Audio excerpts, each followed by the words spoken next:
दोस्तों, संसार में किसी का कुछ नहीं, हर चीज को अपना समझना मूर्खता है, क्योंकि अपना होता हुआ भी कुछ भी अपना नहीं होता। इसलिए हैरानी होती है, घमंड क्यों? इसीलिए, किस लिए, किसका, कुछ रुपए दान करने वाला यदि ये कहे कि उसने ऐसा किया, तो उससे बड़ा मूर्ख और कोई नहीं। ऐसे भी हैं जो हर महीनों लाखों का दान करते हैं, लेकिन उसका जिक्र तब नहीं करते, न करने देते हैं। वास्तव में जरूरतमंद और पीड़ित की सहायता ही दान है, पुण्य है। ऐसे व्यक्ति पर सरस्वती की कृपा सदा बनी होती है। पर क्या किया जाए, देवताओं तक को अभिमान हो जाता है और उनके अभिमान को दूर करने के लिए परमात्मा को भी उपाय करने पड़ते हैं। गरुड़, सूर्य चक्र तथा सत्यभामा को भी अभिमान हो गया और भगवान कृष्ण ने उनके अभिमान को दूर करने के लिए श्री हनुमान जी की सहायता ली थी। श्री कृष्ण ने अपनी पत्नी सत्यभामा को स्वर्ग से परिजात लाकर दिया था और वह इसीलिए अपने आप को श्री कृष्ण की अत्यंत प्रिय और अति सुंदरी मानने लगी थी। सुदर्शन चक्र को यह अभिमान हो गया था कि उसने इंद्र के वज्र को निष्फल कर दिया था। वह लोकालोक से अंधकार को दूर कर सकता है। भगवान श्री कृष्ण अनंत उसकी ही सहायता लेते हैं। गरुड़ भगवान कृष्ण का वाहन था।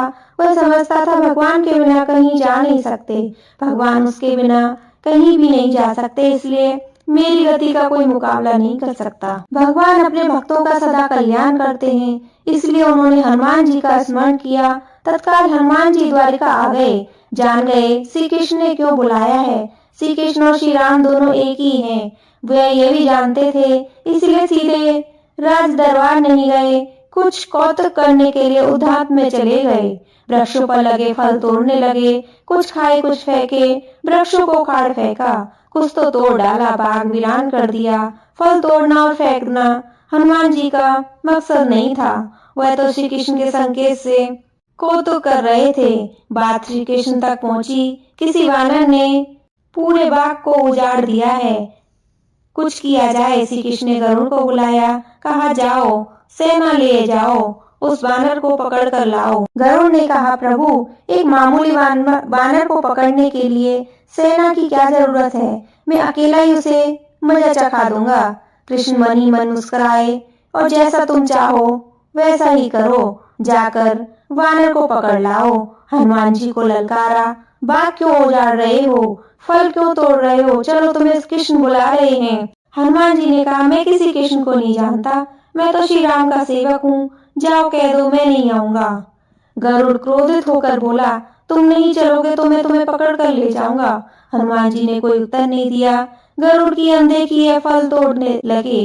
गरुड़ को समझाया, वानर का काम फल तोड़ना है, फेंकना है, मैं अपने स्वभाव के अनुसार ही कर रहा हूँ, मेरे काम में दखल ना दो, क्यों झगड़ा मोल लेते जा रहे हो, मुझे आराम से फल खाने दो। गरुड़ नहीं माना। तब हनुमान जी ने अपनी पूंछ बढ़ाई और गरुड़ को दबोच लिया। उसका घमंड दूर करने के लिए कभी पूंछ को ढीला कर देते, गरुड़ कुछ सांस लेता और जब कसते तो गरुड़ के मानो प्राण ही निकल रहे थे। हनुमान जी ने सोचा, भगवान का वाहन है, प्रहार ही नहीं कर सकता, लेकिन इसे सबक तो सिखाना ही होगा। पूंछ को एक झटका दिया और गरुड़ को दूर समुद्र में फेंक दिया। बड़ी मुश्किल से वह गरुड़ दरबार में पहुंचा। भगवान को बताया, वह कोई साधारण वानर नहीं है, मैं उसे पकड़कर नहीं ला सकता। भगवान मुस्कुराए और बोले, चलो गरुड़ का तो घमंड दूर हो गया, लेकिन अभी इसके वेश में घमंड तो चूर करना है। श्री कृष्ण ने कहा, गरुड़ हनुमान श्री राम जी का भक्त है, इसलिए नहीं आया। यदि तुम कहोगे कि श्री राम ने बुलाया है तो फौरन भागे चले आएंगे। हनुमान जी अब मलय पर्वत पर चले गए।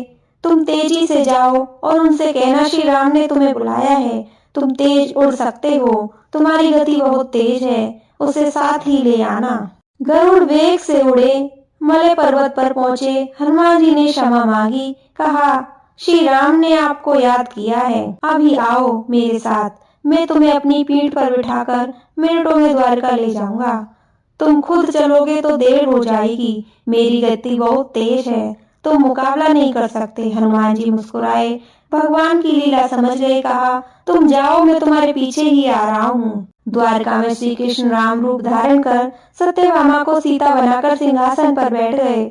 सुदर्शन चक्र को आदेश दिया, द्वार पर रहना, कोई बिना आज्ञा अंदर न आए। श्री कृष्ण समझते थे श्री राम का संदेश सुनकर तो हनुमान जी एक पल भी नहीं रुक सकते, अभी आते ही होंगे।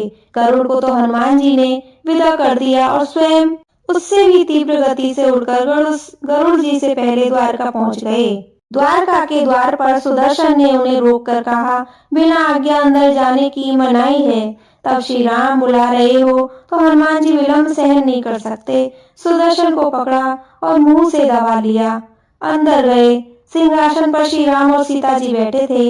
हनुमान जी समझ गए, श्री राम को प्रणाम किया और कहा, प्रभु आने में तो देर हो गई। साथ ही कहा, प्रभु माँ कहाँ है? आपके पास आज कौन दासी बैठी है? सत्यभामा ने सुना तो लज्जित हुई, क्योंकि वह समझती थी कि कृष्ण द्वारा परिजात लाकर दिए जाने से वह सबसे सुंदर स्त्री बन गई है।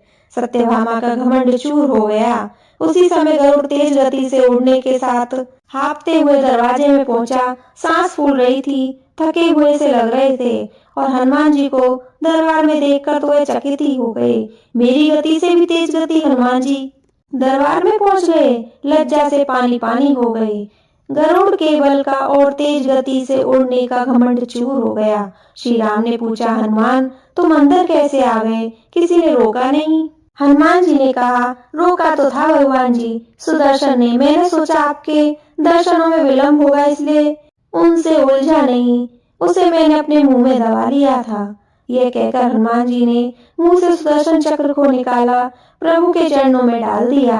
तीनों ने घमंड चूर हो गया। श्री कृष्ण यही चाहते थे। श्री कृष्ण ने हनुमान जी को गले लगाया, हृदय की बात हुई और उनसे विदा किया।